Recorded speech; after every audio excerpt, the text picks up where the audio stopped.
My name is Emily Carter, and if I could go back in time, I'd tell my younger self that comfort and love are not boring, they're rare. But back then, I didn't understand. I met Mark Thompson during my last year in college.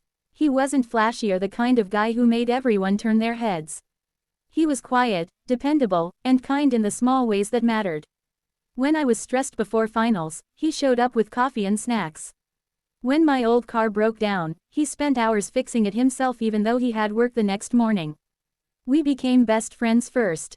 He'd always walk me home after study sessions, and we'd talk about everything, dreams, fears, and the future. I didn't realize how much I depended on him until one evening when he said, "Emily, I think I've fallen for you." My heart fluttered, but not in the dramatic way you read in novels. It was gentle, safe, like a calm tide. And that was the problem. At 23, I wanted sparks. I wanted the unpredictable, the wild adventures, the kind of love that looked exciting on the outside. Mark was steady, predictable, he was safe. We dated for 2 years. He adored me, never made me doubt his loyalty, and treated me like I mattered. But part of me wondered if I was missing out on something bigger. Then I met Jake, a photographer who came into the bookstore where I worked. He was funny, artistic, and full of stories about places he'd traveled. He made my world feel larger. When he asked me out, I hesitated, but not for long. Mark sensed it before I even said a word. "You've been distant lately," he said one evening as we sat in his car. The streetlight outside flickered against the windshield. "Is there someone else?" I wanted to deny it, but the guilt in my chest was too heavy. I don't know what I want anymore, Mark. You're amazing, but I need to find myself." He nodded slowly, tears in his eyes but no anger in his voice. "I hope you find what you're looking for, Emily." That night, he didn't try to stop me. He just let me go. For a while, life felt thrilling. Jake took me on road trips, we went to art shows, stayed out late talking about dreams. But excitement fades faster than you think. He was impulsive, often unreliable. He'd forget dates, cancel plans, and brush it off with a smile that used to charm me. When things went wrong, I missed Mark, his steady hand, his patience, the way he listened. I tried to reach out once, but he'd already changed his number. Years passed. I focused on my career, tried to convince myself I'd made the right choice. But sometimes, at night, I'd scroll through social media and see glimpses of his life through mutual friends. He looked happy, truly happy. One post stopped me cold. Mark, standing beside a smiling woman with light brown hair, holding a baby girl. The caption read, "My world in one picture."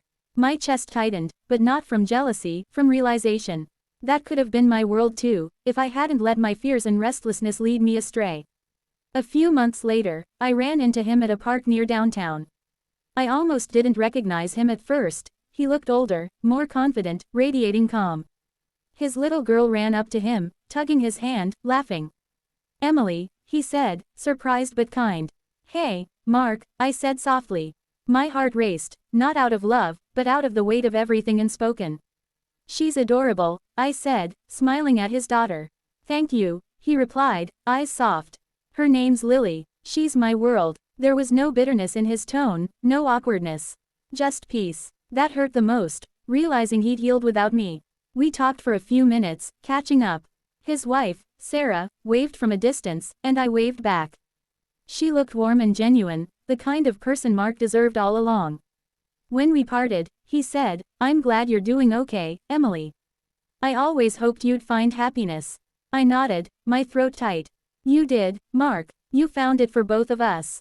After he walked away, I sat on a bench, watching the sunset paint the sky orange and pink. I finally understood that love isn't always fireworks. Sometimes, it's quiet mornings, shared laughter, and loyalty that never fades. I learned too late that safe isn't boring, it's stable, it's secure, it's love that lasts. But life doesn't end with regret. That moment in the park didn't break me, it freed me. I stopped chasing excitement and started building peace. I learned to love my own company, to nurture friendships, to appreciate the quiet steadiness I once ran from. I never married, but I found purpose in helping others, volunteering, writing, teaching young women about choices and self-worth. Sometimes, I still think of Mark. Not with sadness, but gratitude. He taught me what real love looks like, even if I wasn't ready to receive it back then. Now, whenever I pass by that same park, I smile. Somewhere out there, Mark is probably playing with his daughter, maybe telling her how love means patience, kindness, and forgiveness. And I hope she grows up knowing that being safe, being steady, loyal, and kind, is the most beautiful thing anyone can be.